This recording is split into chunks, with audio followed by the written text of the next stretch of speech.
Bismillahirrahmanirrahim. Assalamualaikum warahmatullahi wabarakatuh.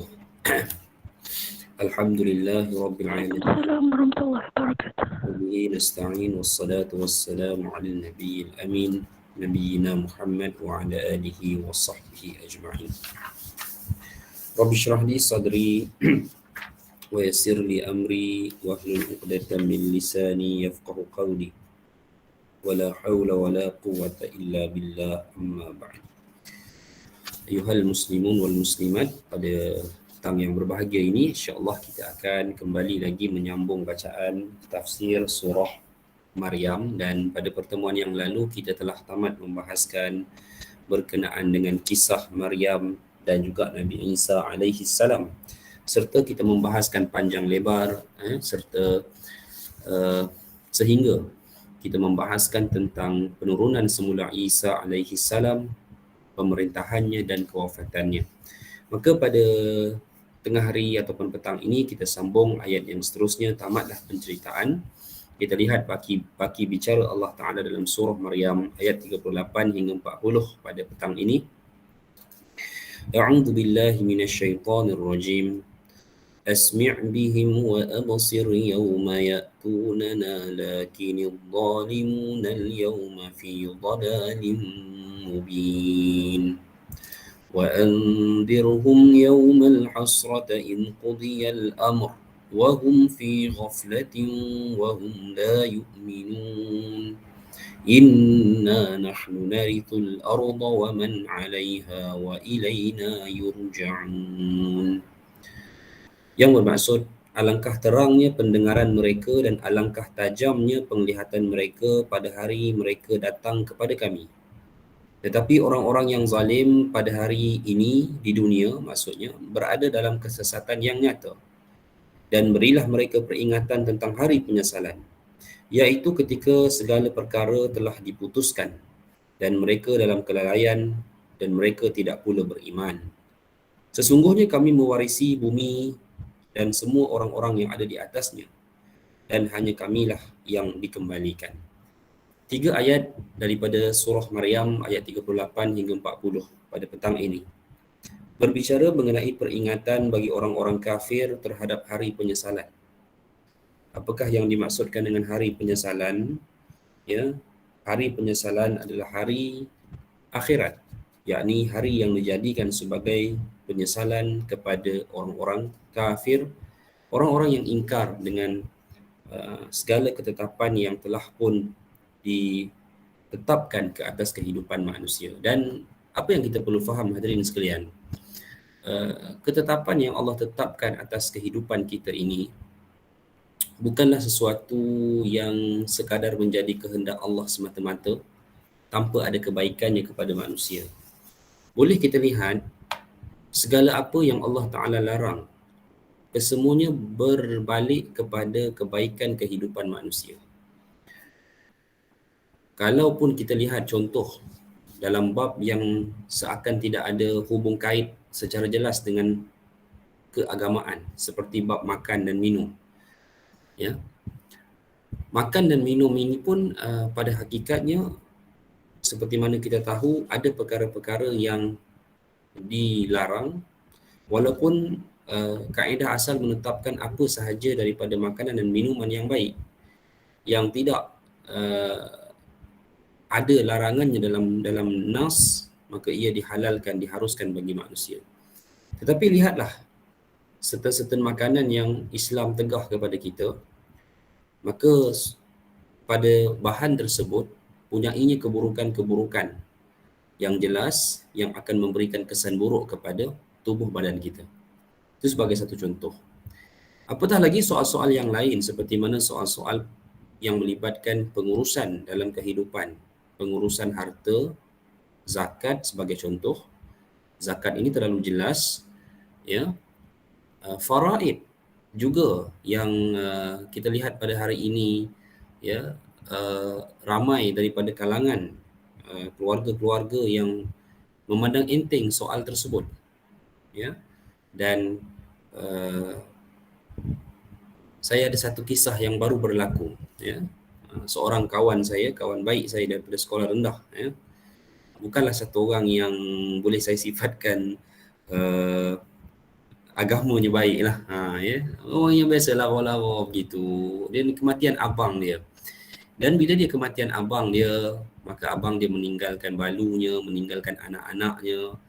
Dan ibu mereka, ibu kawan saya itu, dia ada satu sifat, dia ada satu keadaan di mana dia nak mengambil segala yang ditinggalkan oleh anak dia itu. Begitu. Jadi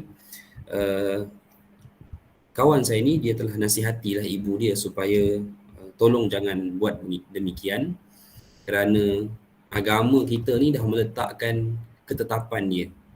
Bagaimana kita nak menguruskan ataupun bagaimana kita nak mengatur apa yang ditinggalkan oleh seseorang si mati itu.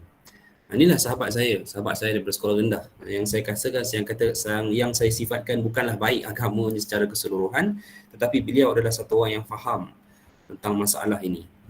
Dan di situ bila mana Allah mengatur keadaan demikian, maka sudah pasti itu ada maslahat dipanggil, satu kebaikan yang berbalik kepada makhluk itu sendiri. Ya, tidak ada sesuatu perkara yang Allah tegah secara mutlak keharamannya tanpa ada sebarang mudarat yang berlaku kepada kita sebagai makhluk. Ini dalam urusan yang melibatkan urusan kehidupan harian kita. Adapun ibadah, ibadah ni dia berbeza sedikit. Ibadah ni kalau manusia tak buat, manusia tak mudarat. Tak adalah orang tak semayang tiba-tiba mati, kena panah petir, tak ada. Okey. Ini kadang-kadang kita nak clarify kepada kefahaman sebahagian daripada kita. Kalau orang tanya kepada saya, adakah ibadah itu berkait dengan soal urusan kehidupan kita secara nyata? Saya kata tidak. Tetapi ibadah ni dia ada kaitan dengan keberkatan dalam kehidupan, keberkatan dalam urusan kehidupan. Satu orang yang dia tidak bersolat, dia tidak akan menyebabkan urusan hidup orang lain susah. Ya, tetapi satu orang yang tak keluarkan zakat, dia mungkin menyebabkan satu keluarga yang berhak menerima bahagian harta dia tak makan. Begitu. Okey. Satu orang yang dia parking ikut suka, mungkin dia menyebabkan ada jiran dia yang emergency tak boleh keluar rumah. Contoh. Tapi ibadah ini Allah jadikan sebagai satu ketetapan yang tuan-tuan dan puan-puan jangan fikir kenapa. Ya, ini kaedah dia. Tuan-tuan dan puan-puan jangan fikir kenapa Allah suruh kita solat. Apa sebab dia? Apa kebaikan bagi kita? Saya lihat ramai orang yang tak solat tetapi dalam keadaan rezeki mereka banyak Allah bagi. Kalau kita fikir macam tu memang jam lah kita. Sebab apa? Ibadah dia ada hubung kait dengan roh sesuatu urusan kita. Dia ada hubung kait dengan keberkatan atas apa yang kita lalui. Ini ibadah. Tetapi perkara yang selain ibadah, hukum hakam yang melibatkan bukan ibadah, yakni yang melibatkan soal muamalat, soal selain daripada itu, ibadah itu digaris pandukan oleh Allah Ta'ala terkait hubung kait sesama manusia. Sebab itulah kalau kita lihat, kita belajar sebagai contohnya haji ataupun umrah, ini soal ibadah. Tuan-tuan jangan tanya kenapa Allah menetapkan miqat tempat niat ini tempatnya di Qarnul Manazil, di Fajrul Rawha, di mana lagi, di Bir Ali, Zulhulaifah. Kenapa? Itu urusan ibadah. Orang yang bermiqat di tempat sekian itu tak ada kaitan dengan urusan kehidupan orang lain, melainkan Allah nak tengok sejauh mana kita dengar, sejauh mana kita taat. Okey? Baik. So kita ada beza. Sebab itulah tuan-tuan, kaedah asas dalam agama kita, sebarang urusan ibadah memerlukan kepada dalil petunjuk suruhan, maka barulah kita boleh buat. Adapun soal selain ibadah, kita dibenarkan buat apa sahaja selama mana tidak ada dalil yang datang melarang perbuatan tersebut ataupun perbuatan itu tidak selama mana mendatangkan mudarat kepada manusia. Minumlah apa nak minum pun tak menjadi isu, tak menjadi masalah selagi mana minuman itu bukan yang dilarang oleh Allah seperti arak, atau minuman itu bukan yang memudaratkan kesihatan seseorang seperti mana minuman yang terlalu manis, ada orang yang boleh efek kesihatan dia dan selainnya. Baik. Jadi ini adalah kita katakan hukum asas lah dalam sesuatu perkara ibadah yang kita boleh fahami dan juga maaf, ini adalah hubung kait antara ketaatan yang Allah Ta'ala telah gariskan baik dalam segi ibadah ataupun dalam selainnya. Okey. Baik. Okey, sebab itulah perempuan sekalian, kalau kita tengok tuan dan perempuan sekalian, tentang seseorang yang memeluk Islam sebagai contoh. Seseorang yang memeluk Islam, adakah Islam pernah menetapkan kamu nak masuk Islam mesti syarat dia begini? Never, tak pernah. Tak pernah. Dan hadirin sekalian, bila satu orang ni dia keluar balik daripada Islam, dia akan berhadapan dengan satu hukuman berat. Kenapa? Ada orang kata tak fair. Oh, Islam agamanya macam ni nak suruh orang masuk punya senang, bila keluar kau nak bunuh dia. Ada orang cakap macam tu. Kan? Baik. Macam yang baru-baru ni jadilah. Kan? Puan Loh bersama 3 orang anaknya dia serahkan dekat JKM. Dijaga di JKM, didaftarkan sebagai Muslim, masuk Islam. Gitulah. Tiba dia nak balik anak tu. Dia nak balik, memang dia menang lah. Dan sekarang dia nak cabar pula tentang pendaftaran keislaman 3 orang anak dia. Saya tak boleh nak kata apa soal ini sebab perempuan sekalian, ini bukan masalah, ini bukan salah sesiapa, ini salah orang yang menyetujui dan menetapkan perlembagaan negara kita. Kerana perlembagaan negara kita menetapkan pendaftaran pertukaran agama hanya berlaku setelah umur seseorang itu melepasi 18 tahun. Jadi bila ada nak didaftar mu'allaf umur berapa pun boleh, tapi bila ada cabaran, apapun pendaftaran akan terbatal. Okey, pendaftaran akan terbatal. Baik, ini saya sedikit lah. Okey, kita balik semula kepada apa yang saya sebutkan tadi, bahawa hadirin sekalian, adakah Islam suka-suka nak menghukum orang yang keluar daripada agamanya? Tidak. Kerana di situ ada hubung kait dengan soal status keislaman orang lain. Yang mana satu orang yang keluar daripada Islam, dia boleh mempengaruhi orang lain sehingga orang lain juga membatalkan keislaman mereka, dan pembatalan keislaman seseorang itu menyebabkan tidak ada langsung keselamatan bagi seseorang itu di hari akhirat kelak. Sebab itulah Islam tak pernah gariskan tujuan atau syarat-syarat kamu nak masuk Islam, kamu kena begini. Kamu Islam dulu. Selepas daripada Islam nanti, maka perlulah kamu ada ketaatan terhadap segala suruhan dan larangan Allah Azza wa Jalla. Tetapi kalimah Islam itu sangat berharga. Kerana apa? Kerana itu akan menyebabkan jahat mana pun di atas muka bumi ini, dia akan tetap akhirnya didudukkan di syurga selama mana dia mati dalam keadaan dia mengesakan Allah Azza wa Jalla. Baik, hadirin mati Allah sekalian, kita bacakan satu hadis riwayat Imam Ahmad, hadis sahih berkaitan dengan 3 ayat yang kita baca pada petang ini. Daripada Abu Sa'id Al-Khudri radhiyallahu anhu, ia menyatakan Rasulullah bersabda, "Iza dakhala ahlul jannatil jannah wa ahlun nari nar." Apabila satu orang daripada ahli syurga, dia masuk syurga, kata Nabi. Dan satu orang daripada ahli neraka, dia masuk neraka. Yuja'u bil mauti, maka didatangkan kepadanya satu makhluk bernama maut. Yang pertama, tuan-tuan puan-puan, apa makna makhluk? Makhluk adalah apa yang wujud selain Allah dan kalamnya, yakni Al-Quran, maka itu makhluk. Kerana semua itu adalah makhluk, maknanya benda yang dicipta. Baru ni saya kuliah subuh satu tempat, udah pening lah muslimat yang pening di tempat tu, kerana saya kata arash adalah salah satu dari makhluk Allah. Jadi mereka dah pening. Arash makhluk. Mungkin mereka memahami makhluk perbahasan orang Melayu. Makhluk ni mesti bernyawa, bercakap. Bukan. Dia nak makhluk ni haiwan, jin, manusia, malaikat, itu je dah. Makhluk dalam bahasa Arab segala yang dicipta, termasuk arash, termasuk kursi Allah pun makhluk juga. Yang bukan makhluk hanyalah Allah, kerana Allah pencipta, wa kalamuh, dan juga kalamnya. Itu saja yang bukan makhluk. Syurga pun makhluk. Kerana syurga itu Allah cipta, dia dicipta. Neraka juga makhluk. Kematian juga makhluk. Pelik kan? Satu benda dalam alam ini nak bernama kematian. Makhluk. Kesakitan. Makhluk. Kesakitan adalah makhluk, benda yang Allah cipta. Okey, didatangkan kepada mereka bil maut. Maut itu didatangkan kepada mereka ka'annahu kabsyun amlah. Didatangkan dalam bentuk seekor kibas warna keputihan, putih kegaraman. Ini dia. Ya.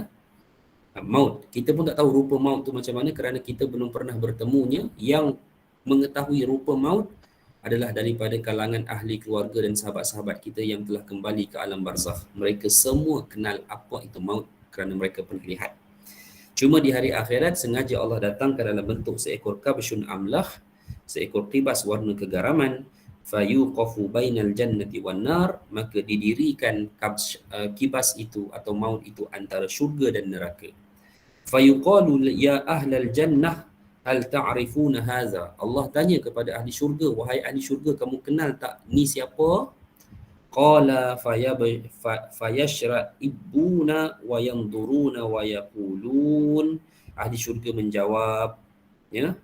Ahli syurga angkat kepala, duk tengok pada binatang itu, pada makhluk itu, dan mereka berkata, na'am hadzal maut. Dia kata, ya kami tahu ini nama dia maut.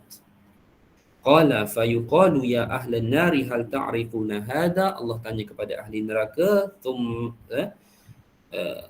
qala fayashra'ibuna wa yanzuruna wa yaqulun. Ahli neraka angkat kepala, duk tengok kepada kibas itu. Mereka kata, na'am hadzal maut. Dia kata, ya aku tahu ni nama dia maut. Okey.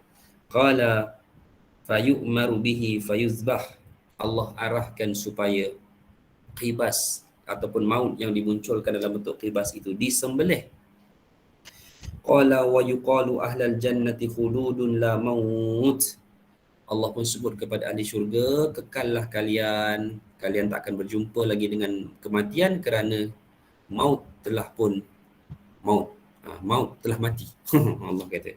Yalah, maut sudah disembelih. Sudah tidak ada lagi makhluk bernama maut. Ya, wa ya ahlan nari khulud la mauta. Wahai ahli neraka, kekallah juga kamu juga tidak akan ada lagi kematian. Ya. Summa qara'a Rasulullah sallallahu alaihi wasallam, kemudian Nabi baca ayat wa anzirhum yaumal hadrati in qudiyal amru wa hum fi ghaflatin wa hum la yu'minun. Dan berilah mereka peringatan, iaitu surah yang kita baca ni, ayat surah Maryam ayat 39. Dan berilah peringatan tentang hari penyesalan, iaitu ketika segala perkara telah diputuskan sedang mereka dalam kelalaian dan tidak beriman. Summa wa qala wa asyara bi yadihi summa qala ahlud dunya fi ghaflatid dunya. Dan Nabi memberi isyarat dengan tangan baginda dan bersabda, sesungguhnya penduduk dunia dalam keadaan kelalaian dunia. Baik hadirin sekalian,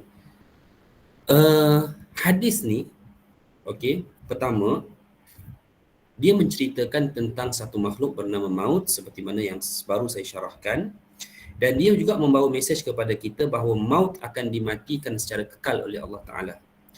Maka tanpa adanya lagi maut, maka tak akan ada makhluk yang akan melalui kematian lagi selepas daripada itu. Maka dengan sebab itulah kita berpegang bahawa kematian yang dialami seseorang hanya satu kali sahaja. Takkan ada orang yang akan melalui 2 kali kematian. Okey, jelas? Pertama. Yang keduanya, hadis ini adalah bentuk salah satu hadis yang berbentuk tafsirul Quran. Ya. Apa maksudnya?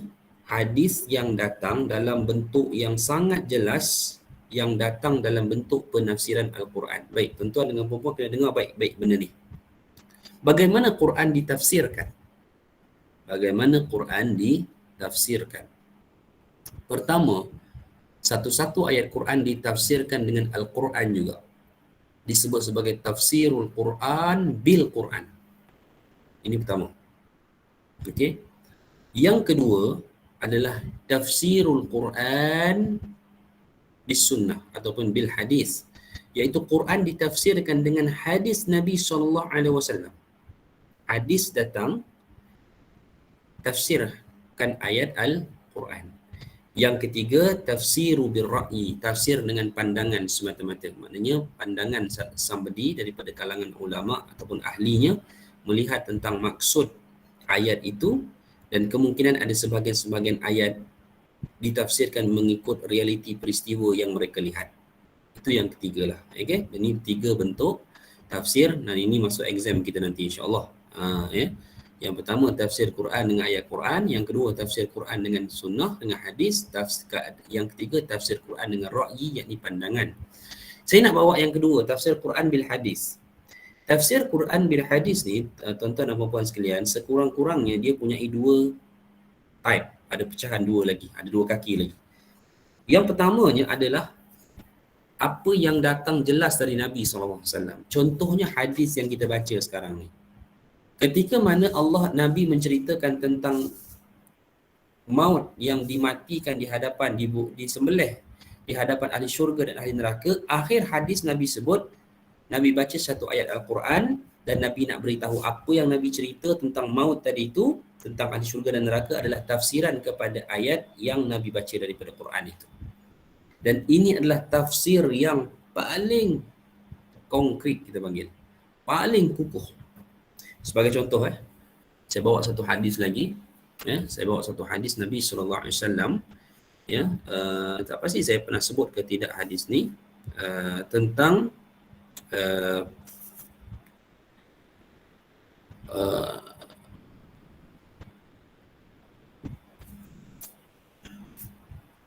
matahari.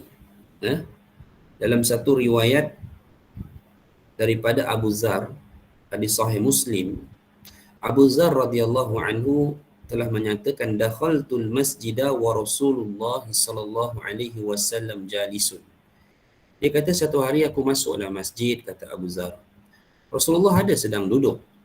Falamma ghabatis syam, ketika mana waktu senja matahari nak terbenam, qala ya Abu Zar, Nabi tanya, wahai Abu Zar, hal tadri aina tadhhab hadhihi? Abu Zar, Nabi tanya, kamu tahu tak matahari yang nak terbenam ni dia pergi mana? Kata Nabi kepada Abu Zar. Qala qultu Allah wa rasuluhu a'lam. Abu Zar kata, ya Rasulullah, Allah dan Rasul lebih mengetahui dah.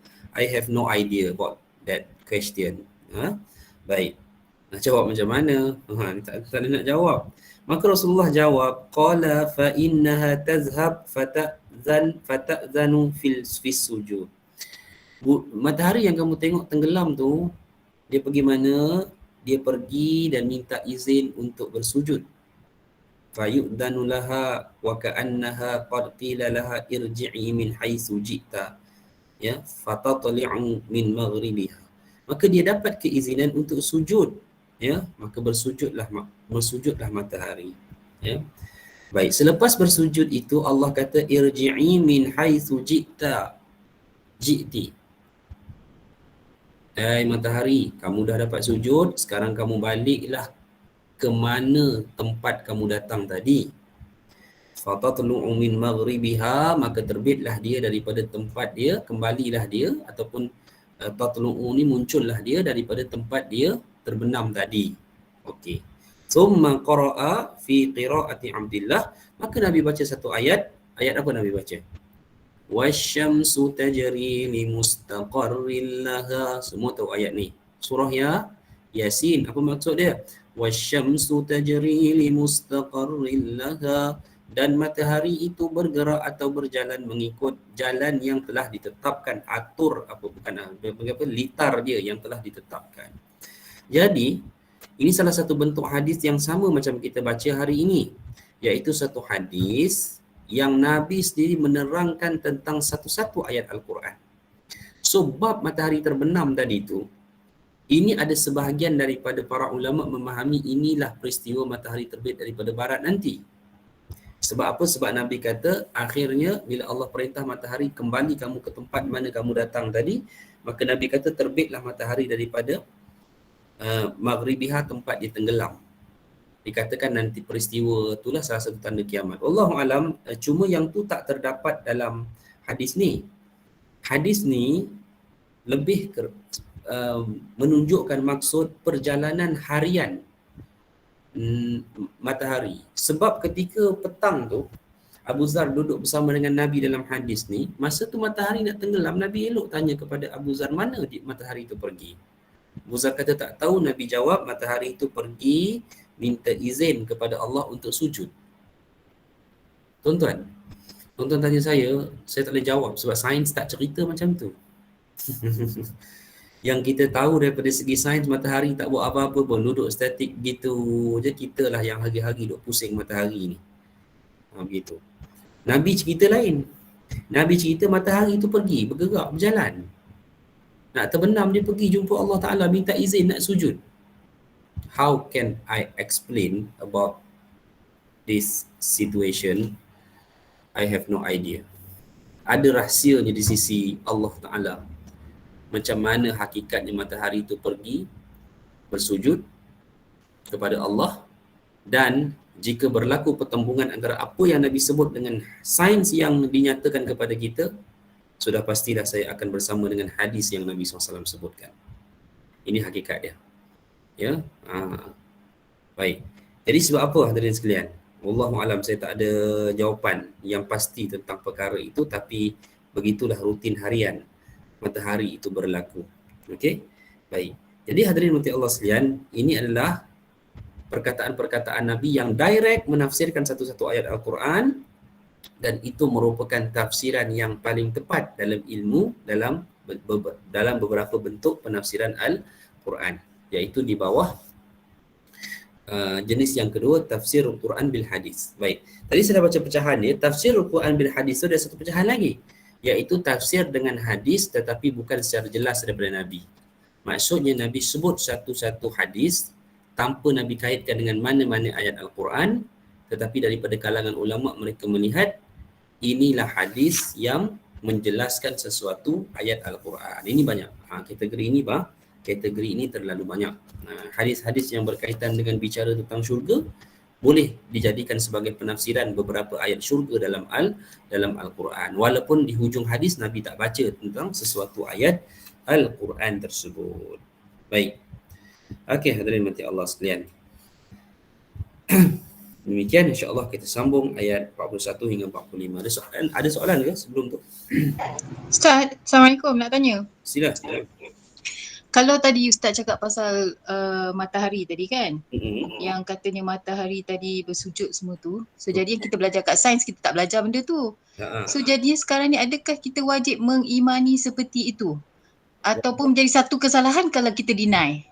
Kita deny matahari bersujud. Macam Ustaz, so adakah dia menjadi satu, maknanya kalau kita deny matahari bersujud, adakah itu menyalahi akidah? Ya, kerana dia datang dalam hadis yang jelas. So jadi maksudnya kita kena deny apa yang kita fahami selama ini melalui pembelajaran sains kita. Tak juga begitu. Kerana tu Ustaz boleh explain. Kerana berkemungkinannya lah. Okey, sebab sains ni dia ada yang, sains ni macam mana pun dia terbatas. Sebab tu orang kata sains bukan agama. Okey, sebab itu saya selaku orang yang memberikan pengajaran dalam bidang yang berkaitan dengan nusus, nas Al-Quran dan hadis. Orang Melayu kita panggil ustaz lah, senang cerita. Okay. Saya tak kisah orang panggil ustaz ke tak panggil ustaz ke, itu bukan poin dia. Tapi kerjaya saya ataupun bidang pengajian saya adalah kita belajar dalam bidang nas, kita belajar dalam Al-Quran, kita belajar dalam hadis. So, kita wajib memperingatkan ataupun kita wajib menerangkan tentang kehidupan ini berdasarkan apa yang kita dapati daripada nas. Sebab itu, kita bimbang di akhir-akhir ini bila mana sering sekali kita dengar ungkapan tentang sains mesti menang dan sebagainya. Persoalan pertamanya kita fikir nak menang dengan siapa? Ini satu isu. Dan sains bukan agama. Sains adalah salah satu jalan bagaimana nak mencapai agama. So nak mencapai agama ni banyak jalan. Datang satu ilmu sains, banyak daripada penemuan-penemuan saintifik membuktikan kebenaran Al-Quran. Hanya sahaja ada crowd-crowd yang tak nak mengaitkan dengan Al-Quran. Biasalah crowd-crowd yang anti kepada Islam apa semua, for sure mereka tak nak kaitkan. Okey, walaupun terbukti beberapa penemuan, hatta penemuan jasad Fir'aun yang dipenuhi mulutnya dengan garam itu pun, itu menepati kisah kejadian Fir'aun. Jadi tapi adalah orang deny dan sebagainya, mereka tak mahu beriman. Baik, saya tidak menyatakan kita menolak sains secara total, tetapi sains ini dia barang keputusan manusia. Dia satu benda yang merupakan satu keputusan manusia. Pertama, boleh berlaku kesilapan. Kedua, boleh berlaku penipuan. Ketiga, boleh berlaku manipulasi. Demikian. Sebab itu hadirin sekalian, bagi saya pendapat yang saya pegang dalam masalah ini satu pendapat pertengahan. Apa pun kita kena mengutamakan nas. Sebab kita sebagai umat Islam, apa yang datang daripada nas yang jelas wajib kita imani walaupun sains tak berjaya buktikan benda tu. Mungkin tuan-tuan pernah dengar agama etis. Apa dia agama etis? Mudahnya orang kata orang tak ada agama. Etis adalah satu kepercayaan hanya mempercayai benda-benda yang boleh dibuktikan oleh sains. Itu etis. Etis tak percaya malaikat because sains tak boleh buktikan malaikat. Jadi perempuan tahu tak kenapa etis tak percaya Allah, tak percaya Tuhan? Sebab dia tak nampak. Sebab sains tak boleh buktikan kewujudan Tuhan. So dia tak percaya kepada Tuhan. Maka dengan sebab itu, banyak saya katakan hukumnya di sini, perkara asas yang perlu kita pegang adalah yang pertama nas. Apa yang datang pada bicara nas, kita beriman. Okey, kita beriman seperti mana Allah telah buktikan kepada kaum terdahulu. Kaum Samud melihat unta keluar daripada batu, itu macam mana sains nak buktikan kejadian tersebut? Contoh, tak boleh. Ya, tapi mereka melihat. Mereka beriman. Kejaplah, lepas tu mereka kufur balik. Ya. Jadi itu asas pertama. Yang keduanya, tidaklah kalau berlaku penentangan itu total. Mana sains tertolak. Mungkin ada benda yang sains belum capai penemuan itu. Itu satu isu. Dan kalau sains tak boleh membuktikan secara teorinya tentang kewujudan Tuhan, how dia nak terima matahari pergi sujud kepada Allah? Gitu. Nampak tak isu dia? Okay. Dan kita kena faham, kalau kita katakan beberapa keputusan-keputusan dalam ilmu sains yang kita tahu hari ini, kita mempertikaikan, itu tak ada kaitan dengan akidah kita. Ini satu perkara lah, satu kena faham. Contoh sains mengajar kita bumi mengelilingi matahari. Itulah yang kita belajar daripada sekolah rendah. Ya. Pusingan mengelilingi matahari lengkap setahun. Okey. Tetapi ada orang dia bantah, saya tak percaya benda tu. Saya percaya bumi adalah center, matahari yang bergerak mengelilingi mengikut mustaqarril laha, mengikut ketetapan laluan yang telah ditetapkan. Dia percaya macam tu. Maka itu tidak menjejaskan akidah dia. Bahkan kemungkinan lebih tepat bagi dia kerana dia melihat lebih tepat dengan ayat Al-Quran ataupun ayat Allah Azza wa Jalla. Begitu. Sains kata matahari jauh, berapa juta, 15 juta kilometer jarak dia. Dia kata tak, dia kata dekat. Okey. Tapi adakah dia telah kufur? Tak ada kaitan. Tak ada kaitan. Tak ada kaitan. Jadi dia kata tak, saya percaya matahari tak sejauh seperti mana yang dikatakan. Allahu'alam, pandangan dia. Demikian. Tetapi jangan sehingga kita berpegang kepada sains, bagus, tetapi dalam keadaan kita menafikan nas-nas ataupun ayat-ayat ataupun hadis-hadis yang datang.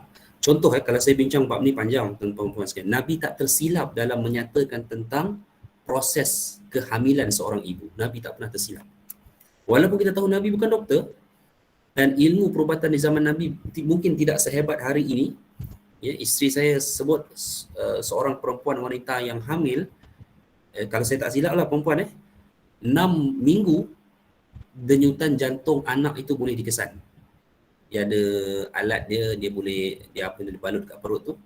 Lepas tu datang, dia boleh detect denyutan jantung anak. Okey, itu teknologi hari ini. Tapi dulu Nabi dah sebut tentang proses kehamilan ibu. Macam mana begitu roh masuk berapa hari. Nabi tak tersilap dalam benda yang sedetail itu pun Nabi boleh sebut. Maka dengan yang bab-bab yang lain itu sudah pastilah Nabi bukan sekadar nak macam Nabi sebut matahari bersujud kepada Allah, minta izin bersujud kepada Allah. Bukan Nabi sebut sebagai ustaz-ustaz kita yang suka reka cerita, bukan. Tetapi dia mestilah satu kebenaran. Cuma saya rasa dalam bab itu sains tak dapat membuktikan sehingga ke hari ini di mana asas kebenarannya berdasarkan teori-teori mereka. Allahu alam. Baik. Okey. Terima kasih ya Puan Zainah yang bertanya. Okay, sama-sama Ustaz. Tapi Ustaz kan, bila cakap pasal education kan, so jadinya adakah tak tahulah sama ada dekat sekolah ke apa ke, sebab dia macam kena ada Islam dan sains lah kan, sebab kita split. Bila kita split benda tu, bila anak kita membesar dia akan jadi macam, contoh Ustaz mungkin tidak, mungkin macam saya. Kan sebab kita di dalam didikan yang berbeza masa zaman sekolah kita. Sepatutnya, dan ada perjuangan ke arah itu Puan. Cumanya isu dia bila dia buat banyak berlaku pertembungan. Jadi adalah sebahagian pihak yang tak cenderung untuk benda tu. Faham tak maksud tu? Okey, faham. Begitulah. Okey. Alright. Okay, terima kasih. Sama. Okey, di sini Puan Hazia, masya-Allah. Memang matahari sujud setiap hari pada Allah dan minta izin untuk muncul semula pada esoknya. Maka kiamat akan berlaku bila mana Allah tidak izinkan matahari untuk keluar muncul pada esok harinya. Ada satu pandangan menyatakan begini, sebab tu matahari akan patah balik esoknya, yang mana termaktub kiamat berlaku bila matahari timbul dari sebelah barat. Ya, ada perbahasan demikian. Okey, baik. Okey, insya-Allah kita sambung balik perbicaraan kita. Tapi ada yang sains datang dan berjaya membuktikan apa yang Allah kata. Kita pun kena fair juga. Contohnya macam satu penyakit yang Allah sebutkan dalam surah Al-Kahfi, ya. Penyakit ini dialami oleh unta, ya. Bukan surah Kahfi, surah Al-Waqi'ah. Surah Al-Waqi'ah saya refer ayatnya. Okey, satu penyakit yang dialami oleh unta, tetapi dalam surah Al-Waqi'ah ni Nabi tak sebutlah ianya unta, penyakit unta, tapi Allah sebut hamim kan, apa dia, penyakit unta haus. Siapa nak dengar ayat tu? Tak apa, kita bincang insya-Allah. Ayat tak ingat, tapi yang penyakit unta haus tu macam pernah dengar. Lepas tu yang dia masukkan macam sejenis ular untuk treat apa penyakit tu? Nama dia? Saya tak ingat, cuma saya pernah terbaca pasal unta tu dia minum air tak puas, dia haus. And then there is one adalah him fasharibuna syurbal him 55. Surah Al-Waqi'ah ayat 55. Ini sebenarnya ayat Allah cerita tentang ahli neraka. Kita cuba kita tengok ayat 54. Fasharibuna 'alaihi minal hamim. Selepas itu kamu akan meminum pula dari air panas yang menggelegak. Fasharibuna syurbal him, iaitu kamu akan minum seperti unta yang berpenyakit sentiasa dahaga dan tidak puas-puas. Allah sebut tentang satu penyakit yang kena pada unta, iaitu penyakit al-him. Unta haus, minum tak pernah kenyang. Bagi satu telaga, satu tasik pun mahu diminumnya habis pun. Ini Allah sebut dalam Al-Quran tentang penyakit ini. Penyakit ni Allah sifatkan akan dialami oleh ahli neraka nanti, kehausan mereka. Baik. Sains datang berjaya membuktikan, ya, bahawa benar apa firman Allah ini. Di mana memang unta punya satu jenis penyakit, dia tak kenyang-kenyang. Dia haus itu. Haus, manjang, minum saja kerja dia. Dan tak hilang. Dan orang-orang lama, orang-orang dahulu yang mengembala unta, mereka tahu perawatannya. Mereka cari satu jenis ular, dan ular, bukan semua jenis ular ya. Ini kita masukkan, kita dapat kita ular sawu, ular terdung, semua kita masukkan nanti, bukan. Dia ada satu jenis ular yang dimasukkan hidup-hidup ke dalam mulut unta tersebut. Itulah ubat dia. Baik betul. Baik, dengan izin Allah baik, alhamdulillah. Gitulah. Jadi buktinya ada. Okey, baik, cuma kena buat kajian lah. Di manakah hubung kait ular tersebut dengan penyakit tersebut. Kalau mereka nak buat kajian, begitulah. Tapi mungkin ada certain pihak tak nak buat kajian, sebab bila mereka buat kajian, akan membenarkan lagi kebenaran Al-Quran yang mungkin golongan tersebut mereka tak mahu menzahirkan kebenaran Al-Quran. Okey, baik, insya-Allah. Kita sambung. Ayat 41 hingga 45, dan ayat ini berkaitan dengan kisah yang baru, iaitu nasihat Ibrahim untuk ayahnya. Wazkur fil kitabi Ibrahim innahu kana siddiqan nabiyya. Dan ingatlah kisah di dalam Alkitab tentang Ibrahim, sesungguhnya ia merupakan seorang yang benar dan seorang nabi. إذ قال لأبيه يا أبت لم تعبد ما لا يسمع ولا يبصر ولا يغني عنك شيئا. Nabi Ibrahim kata, wahai ayahku, mengapakah kamu menyembah suatu zat yang tak mampu mendengar, tak mampu melihat, dan suatu zat yang tidak dapat memberimu sedikit pun pertolongan? Sembah berhala. Ya abati inni qad ja'ani minal ilmi ma lam ya'tika fattabi'ani ahdika siratan sawiyya. Wahai bapa kesayanganku, kata Ibrahim, sesungguhnya telah datang kepadaku suatu ilmu yang tidak datang kepada kamu, maka ikutilah aku, akan aku beri petunjuk kepadamu kepada jalan yang benar, yang lurus. Ya abati la ta'budish syaitan inna syaitana kana lirrahmani 'asiyya. Wahai bapa kesayanganku, janganlah kamu menyembah syaitan, sesungguhnya syaitan itu adalah satu zat yang ingkar kepada Ar-Rahman, yakni Allah. Ya abati inni akhafu an yamassaka 'adzabun minar rahmani fatakuna lisyaitani waliya. Wahai bapaku, sesungguhnya aku amat takut, khawatir kamu akan disambar dengan azab Ar-Rahman dan kamu akan menjadi penolong kepada syaitan. Baik. Hadirin mati Allah sekalian, kita ketahui bahawa Nabi Ibrahim ini mengalami suatu ujian berat daripada Allah Ta'ala yang menyebabkan ia diangkat sebagai Khalilullah, kekasih Allah.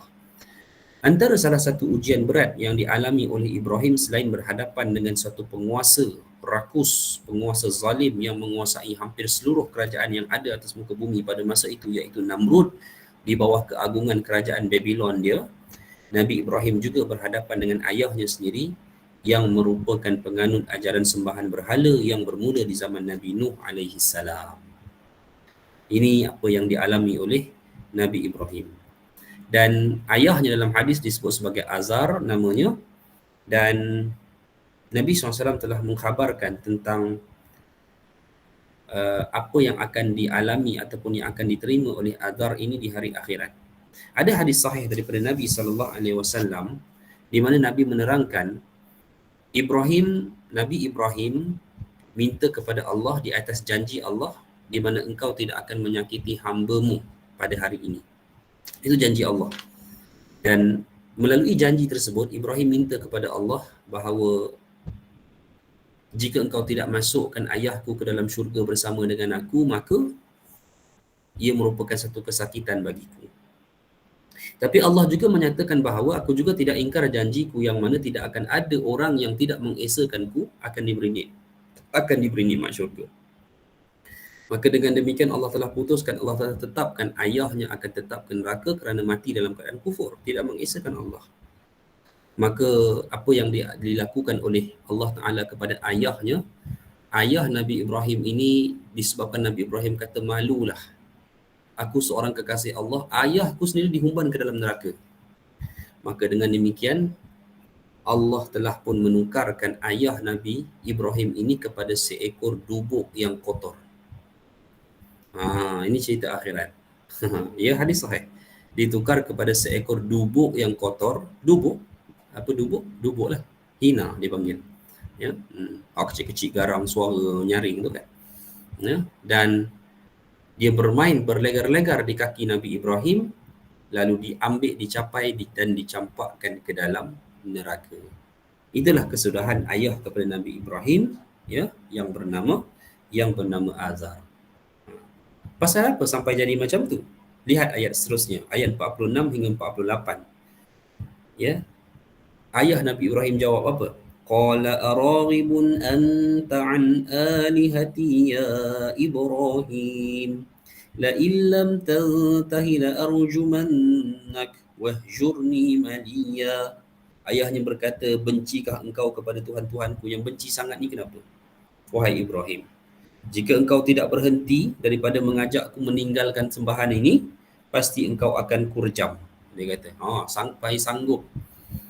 Inilah hadirin mati Allah sekalian, ya, bahana mengikuti satu-satu ajaran sesat. Jangan main-main. Serah anak, serah isteri, apa lagi. Macam-macam dia orang boleh buat yang di luar batas normal manusia. Okey, bunuh anak, macam-macam. Ya, bunuh sahabat, bunuh kawan, ini terjadi. Ya, baik. Maka ayah Nabi Ibrahim kata, maka tinggalkanlah aku untuk tempoh waktu yang lama. Tolong, don't disturb me. Macam itulah dia kata kepada anak dia. Qala salamun alaik sa'astaghfiru laka rabbi innahu kana bi hafiyya. Dia nak kata macam mana?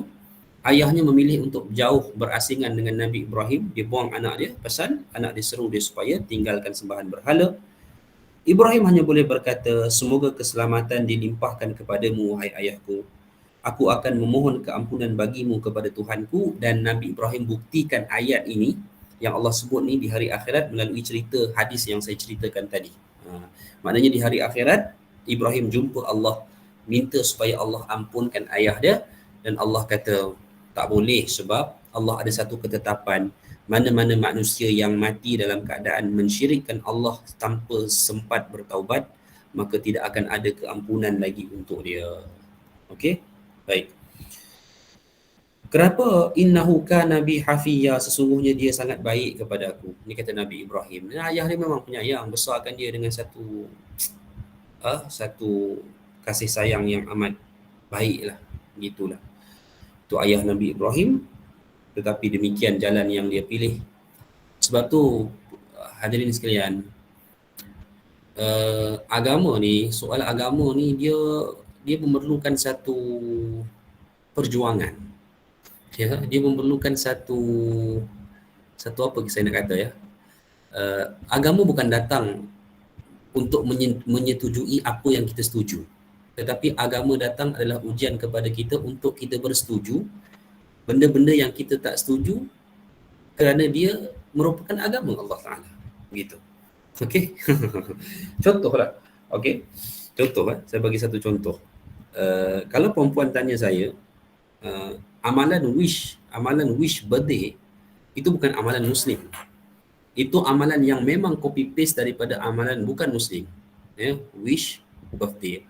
Walaupunlah hari ini kita wish dengan doa, kesejahteraan, apa semua, itu kita alter. Tetapi wish itu tetap datang pada tanggal kelahiran seseorang itu. Dan saya stick dalam bab ni, itu bukan daripada satu panduan yang Islam gariskan. Sambut ataupun kita kata wish pada tempoh hari-hari kelahiran. Mungkin ramai yang buat. Siap buat majlis lagi dan sebagainya lah. Kan? Baik. Tapi kadang-kadang kita nak berhadapan macam mana kan? Kita berhadapan macam mana? Kita pun tak wish kat orang.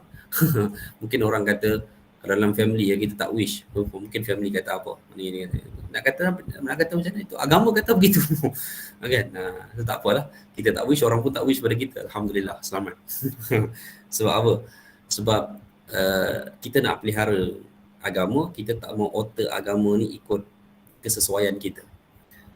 Maksudnya kita tahu benda ni datang daripada barat, tapi tak apalah, kita doakan kebaikan apa semua. Begitulah isu dia, tuan-tuan dan puan Allah sekalian. Nabi tak pernah ajar kita sambut tahun baru, tak ada. Kan? Kita pun pergi buat satu sambutan tahun baru Islam. Hakikatnya dia tak ada lah. Sebab apa? Nabi tidak pernah menganjurkan adanya satu sambutan-sambutan begitu. Demikian Nabi juga tidak menganjurkan ucapan wish birthday. Nabi tak pernah wish pada Abu Bakar pun tak pernah wish pada Nabi pada hari-hari ulang tahun kelahiran Nabi SAW. Tak ada. Itu sebab apa? Sebab dia bukan satu amalan yang datang daripada kita. Jadi kita kena bertakkan. Orang akan katalah takkanlah nak sambut pun tak boleh, nak ni. Kita nak bawa pergi makan, dia bawa pergi makan bawa je lah bila-bila. Kan? Bawa je lah pergi bila-bila. Kan? Begitu. Tak ada apa pun. Jadi sebab apa kita lebih kepada jalan memelihara agama. Begitu. Walaupun orang kata Allah syirik ke saya buat, terkeluar ke daripada Islam, jawapan dia tak. Berdosa besar ke? Saya pun kata tak, jawapan dia. Tapi itu nilai-nilai lah, syiar kita panggil. Kita katakan sebagai syiar yang kita perlu pelihara. Dan kita Islam ni, kita pegang pendapat Nabi. Nabi tak mau kita ambil sesuatu daripada amalan orang-orang kafir menjadi satu amalan yang jadi dalam agama kita. Amalan orang-orang ahli kitab pun Nabi kata jangan, yang lebih dekat kepada Islam. Ini kan lagi ajaran-ajaran orang kafir. Baik.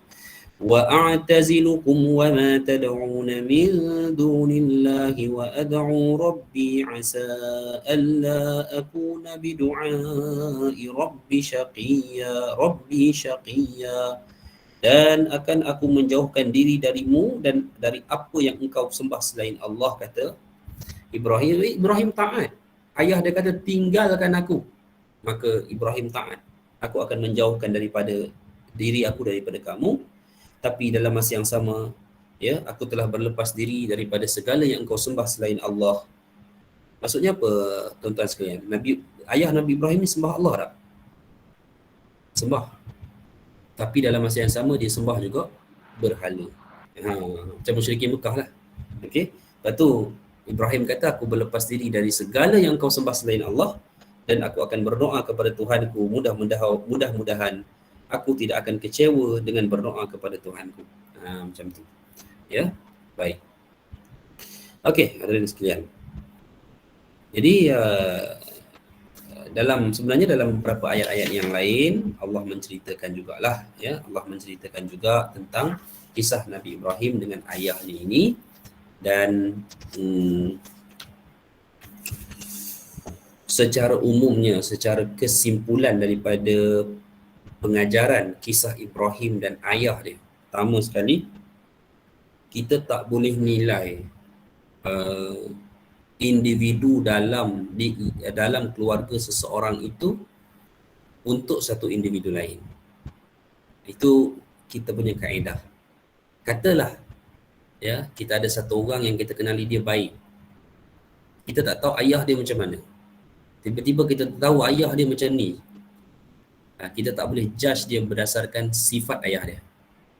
Okey, itu satu situasi, satu keadaan. Begitu juga kita tengok ayah dia bagus tu imam. Wal'iyazubillah, kenapa anak dia jadi macam ni? So kita tak boleh judge ayah dia pada jalan yang anak dia pilih. Dengan demikian. Sebab apa? Kalau kita nak judge sedemikian rupa, maka bacalah kisah Ibrahim AS. Khalilullah, kekasih Allah. Ayahnya kekal dalam keadaan kufur. Bahkan Allah hina, tukar menjadi seekor dubuk yang kotor, lalu dicampakkan ke dalam neraka. Itu demikian. Ya, ini yang pertama. Ibrah yang kedua, ketahuilah tuan-tuan dan puan-puan sekalian, cabaran paling besar dalam dakwah ini adalah kepada ahli keluarga sendiri, bukan kepada orang luar. Itulah dia jawapannya. Bila kita tengok ada di kalangan ahli-ahli keluarga kita yang kita kata tak kena ni, tak apa-apa kena ni kan, cakap macam mana? Nak cakap boleh cakap, tapi yalah, kadang-kadang dia berakhir dengan keadaan yang tak berapa baik, dalam keadaan yang tak berapa cantik dan sebagainya. Kan, macam itulah kadang-kadang isu-isu apa? Isu-isu pembahagian harta, pembahagian tanah dan sebagainya. Kan, mana-mana mereka yang ditetapkan dapat sikit, kadang-kadang tak boleh nak terima hakikat dan sebagainya. Ada pula satu orang, satu ahli keluarga dia, katalah abang dia seorang, buat keputusan tak apa, bagi je sama rata sebagai contoh kan. Bagi je sama rata, tak apa. Kan masing-masing dapat sama. Abang kata bagi sama rata. Abang Long kata, bukan masalah itu. Allah telah tetapkan pembahagian. Bukan kerana Abang Long dia tu nak lebih. Abang Long dia pun kaya dah. Cumanya apa? Cumanya Allah kata begitu, begitulah. Begitu. Dan tidak dapat bahagian masing-masing, mana yang rasa dia banyak dia lebih, dia bagilah kepada siapa yang dia nak. Begitu. Tak mau pula bila dah dapat lebih. Contohlah begitu. Jadi hadirin sekalian, apa pun dalam kita memberikan peringatan kepada somebody, terutama dalam ahli keluarga kita yang saya kerap ditanya soalan-soalan begitu, ya, banyakkanlah doa kepada Allah. Itulah jawapan dia sebenarnya. Kadang-kadang mereka, seseorang itu berubah bukan kerana apa yang kita sampaikan kepada mereka, itu hanya sebab, tetapi perubahan mereka adalah kerana doa kita. Itu sebenarnya. Ya, begitulah hadirin sekalian. Jadi insya-Allah pada petang ini cukup dulu insya-Allah sekadar di sini. Minggu hadapan kita akan sambung ayat seterusnya bermula ayat 49. Kisah apa? Ini kisah Ishaq dan Yaqub, ya. Yang mana ia merupakan anak dan cucu Nabi Ibrahim alaihi salam. Tengok tak? Allah tarik satu benda daripada Nabi Ibrahim, ayahnya kufur, tapi Allah bagi benda lain. Apa dia? Anak dan cucunya menjadi keturunan yang paling mulia kerana berturutan selepas daripada Ishaq Yaqub itu turun melahirkan sejumlah nabi yang begitu ramai, ya. Baik, jadi insya-Allah puan-puan sekalian, sampai situ dulu pertemuan kita. Masih lagi ada beberapa kisah beberapa orang nabi dalam surah Maryam yang akan kita baca nanti insya-Allah. Ada soalan? Silakan.